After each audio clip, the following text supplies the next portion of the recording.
bumabalik na yung bisyo ni Paolo. Baka nang bababae na naman yung asawa mo. Sana mali ang inala ko. Hello, Nasa office ka? nandito lang sa office. Tatapusin ko lang to, tapos tatawagan kita ulit, ha? Anong ginagawa ni Paolo sa hotel? Aalamin ko yung totoo. Paolo? Ha? Hoy, Marge!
What is it? There's a deal here. Actually, several.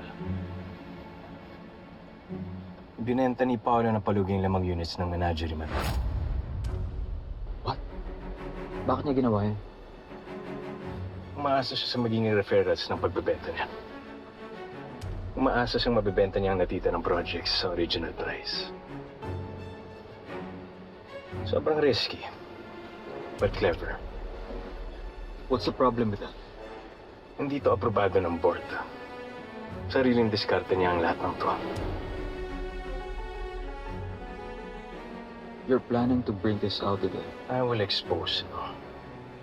I will show your dad and the rest of the board that Paolo gambled with the company money. And by doing so, he put Torre Campo Realty at risk. Sigurado akong mawawala ng tiwala ng lahat sa kanya. And that will be the end of it. Mismo.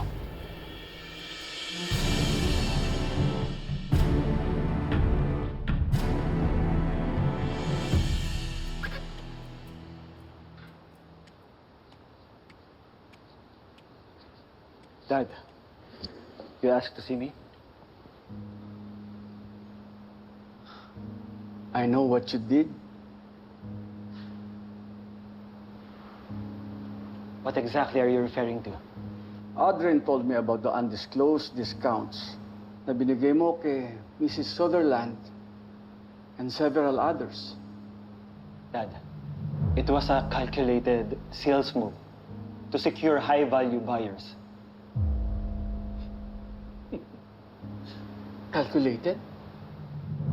You sold 5 units below market value at walang approval ng board. Tanga ka ba? Dad, I projected recovery. Those 5 clients, they were meant to bring more clients and buyers. It was strategic. Pero nag-collapse na yung strategy mo. Nag-leak na ang agreement mo with the discounted prices. Now, every buyer expects the same deal. Wala nang gustong bumili ng menagerie unit sa original price. Niluki mo, project!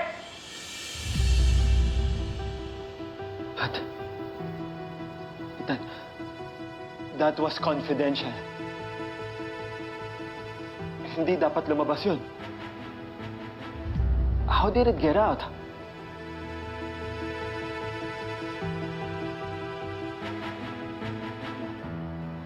You did this. You leaked it!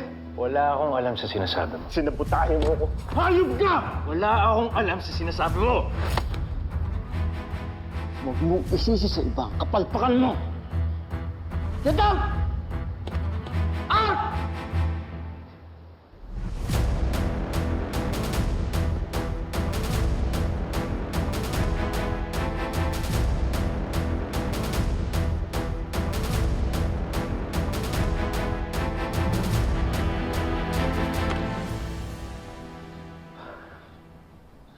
still can't believe na natalo ako ng Aldrin na yon. Now everyone will think that I am a failure. Yung board, yung mga staff. Pao, hindi lahat ng tao ganyan ang tingin sa'yo. Pwede ba kumalma ka? Ako, I don't think you're a failure. You did everything that you could. I know I did. Pero hindi pa rin enough. Ginawa ko naman lahat ng tama. Nag-isip ako. Tumaya. Sumugal.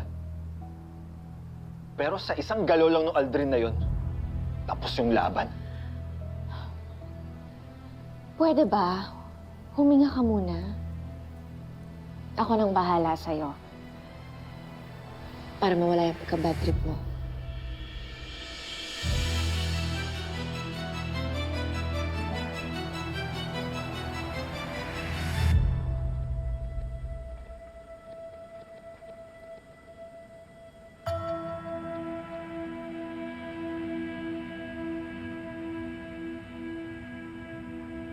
Hindi kaya parang bumabalik na yung bisyo ni Paolo?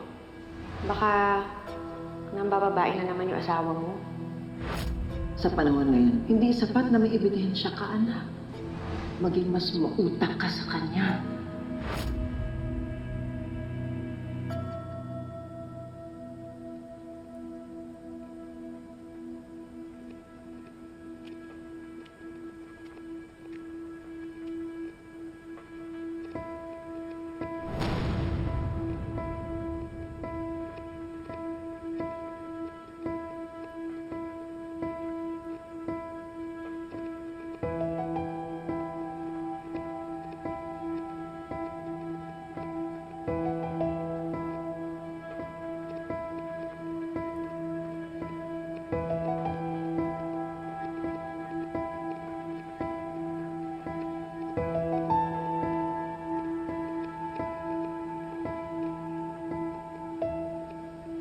Sana mali ang hinahala ko.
Sana mali ang hinala ko.